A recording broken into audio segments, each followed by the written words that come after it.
नमस्कार। ये बहुत दिनों से मैंने कोई वीडियो नहीं बनाया था, यूट्यूब पे कुछ अपलोड नहीं किया था। तो बहुत दिनों से यूट्यूब पे अपलोड ना करना भी एक अच्छा वो नहीं है, अच्छा ट्रेंड नहीं है। तो ऐसा कि कहीं घूमने तो गए नहीं इधर, और बहुत दिनों से कहीं घूमने जाना हो नहीं भी नहीं रहा है और होगा भी नहीं आगे। तो कहीं घूमने ना जाए तो वीडियो बन भी नहीं सकता। तो इस वजह से मैंने सोचा कि आज थोड़ा सा एक टॉपिक पे थोड़ा बात करके थोड़ा एक वीडियो बना के इसको डालते हैं। तो आज का वीडियो मैंने बनाया है एक टॉपिक पे। आज के जनरेशन का मुझे पता नहीं, पर हमारे जनरेशन में ये सब ने सुना है HMV। HMV stands for his masters voice. और हिज मास्टर्स वॉइस के रिकॉर्ड बनते थे। बाद में तो कैसेट्स भी बनने लगे, सीडीज़ भी बनने लगे, बट हमारे ज़माने में, हमारे बचपन में वो काले कलर का LP records, long playing records जिसको कहते हैं, वो बनते थे। और ये विनाइल रिकॉर्ड्स इसको कहते थे, और इसी पे गाना हम लोग सुनते थे, इसी पे गाना रिकॉर्ड होता था। तो ये सिलेंडर सिस्टम से ये रिकॉर्ड किया जाता था। खैर, रिकॉर्डिंग सिस्टम पे मैं अभी आज डिस्कस नहीं कर रहा हूँ, वो मेरा टॉपिक नहीं है। तो हिज मास्टर्स वॉइस HMV, ये नाम कहाँ से आया? और जिन्होंने ये HMV नाम सुना है, वो जिन्होंने विनाइल रिकॉर्ड्स देखे हैं, उनको मालूम होगा कि ये गोल एक डिस्क के जैसा होता था और बीच में एक छेद होता था, और उसको टर्न टेबल के ऊपर रख के एक पिन होता था, पिन से फंसा के, और टर्न टेबल के ऊपर रख के जब वो गोल गोल घूमता था, उसके ऊपर नीडल रख दिया जाता था, और नीडल से यह आवाज़ आती थी।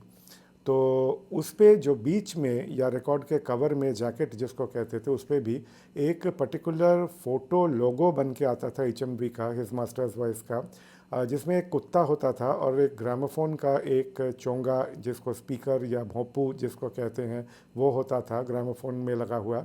तो वो कुत्ता उसके सामने बैठ के गाना सुन रहा होता है। तो ये एक्चुअली क्या है कि कुत्ता अपने मास्टर के वॉइस को, अपने मालिक के वॉइस को वो रिकॉग्नाइज कर रहा है। तो कहने का मतलब है कि HMV का आवाज़ इतना ऑथेंटिक, इतना ओरिजिनल होता है, जिसकी आवाज़ भी रिकॉर्ड की जाए इतना अच्छा उसका आवाज़ आता है कि एक कुत्ता भी पहचान लेगा कि ये उसके मास्टर का आवाज़ है, अगर वो कुत्ता अपने मास्टर का आवाज़ सुन चुका है। तो ये पूरी कहानी क्या है कि एक आदमी था, मार्क, जिसका एक कुत्ता था। ये कुत्ता था इसका नाम था निपर।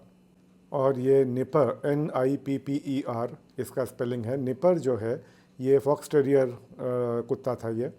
तो ये मार्क नाम के आदमी का ये कुत्ता था। तो मार्क जब मर गया तो बाई चांस उसकी आवाज़ एक विनाइल रिकॉर्ड में वो रिकॉर्डेड था। वो HMV का नहीं था, ग्रामोफोन कंपनी का नहीं था, किसी और कंपनी का था।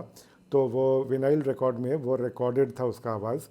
तो कुछ समय बाद ऐसे ही एक दिन अनजाने में, वो जो मार्क था, जो आदमी मर गया था, निपर का मालिक, उसका भाई था फ्रांसिस। तो फ्रांसिस ने उसके उस रिकॉर्ड को प्ले किया, अपने भाई के रिकॉर्ड को बजाया, मार्क की आवाज़ आने लगी। तो जब मार्क की आवाज़ आने लगी तो ये निपर जो है एकदम से थोड़ा सा अजीब सा हो गया, और वो ग्रामोफोन के सामने जाके बैठ गया, और वो बहुत ध्यान से वो सुनने लगा। तो ग्रामोफोन का जो स्पीकर होता है, जो भोंपू चोंगा होता है, तो उसके सामने वो जाके बैठ गया और आराम से वो सुनने लगा। और उसके मन में, उसके पूरे बिहेवियर में एक अजीब सा सेटिस्फैक्शन था, एक अजीब सा खुशी था। तो ये फ्रांसिस को ये समझ में आया कि ये निपर अपने मालिक की आवाज़ को पहचान के वो सुनने के लिए आया है। और उसको भी बड़ा आश्चर्य लगा कि ये निपर आज तक अपने मालिक की आवाज़ को भूला नहीं है, और उसकी आवाज़ को वो जैसे रिकॉर्ड में सुना, वो एकदम से समझा कि वो मालिक ही बोल रहा है। और वो जब आवाज़ बंद हो गया, जब वो रिकॉर्डिंग जितना था जब वो बंद हो गया, तो वो निपर, फ्रांसिस ने देखा कि वो निपर पूरे घर में ढूंढ रहा है, और उसका मालिक जहाँ बैठता था, उसका मालिक गार्डन में जहाँ बैठता था या सोफे पे जहाँ बैठता था, पूरे घर में ढूंढ ढूंढ के वो देख रहा है कि मालिक कहाँ है। क्योंकि उसको तो इतना समझ नहीं है कि मालिक मर गया है, अब कभी वापस नहीं आएगा, ये तो उसकी आवाज़ है जो आ रही है, ये तो एक रिकॉर्ड है बस। तो पूरे घर में घूम घूम के वो देख रहा था।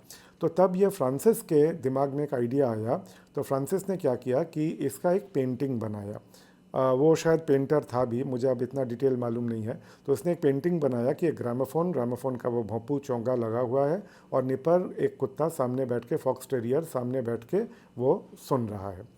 तो ये जो एक बनाया उसने पेंटिंग, तो इस पेंटिंग को 1899 में ग्रामोफोन कंपनी ने इसको ख़रीद लिया। और ग्रामोफोन कंपनी ने अपना इसको ट्रेडमार्क बनाया, अपना लोगो बनाया और इसको तब से वो लोग चला रहे हैं।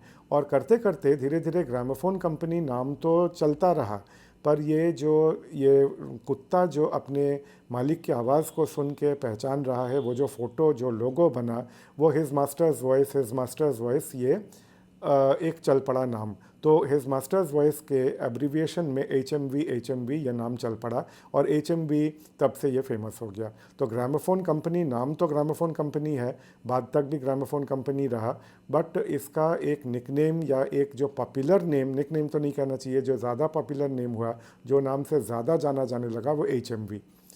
तो ये कहानी HMV की है, ये जो निपर डॉग था और ये ग्रामोफोन का लोगो कहाँ से आया, ये बड़ा इंटरेस्टिंग कहानी है। ये बहुत लोगों को इसकी जानकारी नहीं है। तो ये मुझे जब ये सबसे पहली बार पता चला था तो मुझे भी बड़ा आश्चर्य लगा था, मुझे भी बड़ा अच्छा लगा था और मैंने सोचा था कि कभी ये मैं शेयर करूँगा। तो ये पढ़ा तो मैंने खैर बहुत साल पहले था, पर आज मेरे दिमाग में एकदम से आया तो मैंने इस बात को शेयर किया कि ये ग्रामोफोन कंपनी का लोगो कहाँ से आया। तो कंपनी का नाम ग्रामोफोन कंपनी है, बट ये जो इसका ज़्यादा पॉपुलर नाम है, जो इसका ब्रांड नेम कह सकते हैं या ज़्यादा जिससे ये जाना जाता है, वो HMV या हिज मास्टर्स वॉइस है। तो ये हिज जो है वो कुत्ता है, वो निपर है। नमस्कार।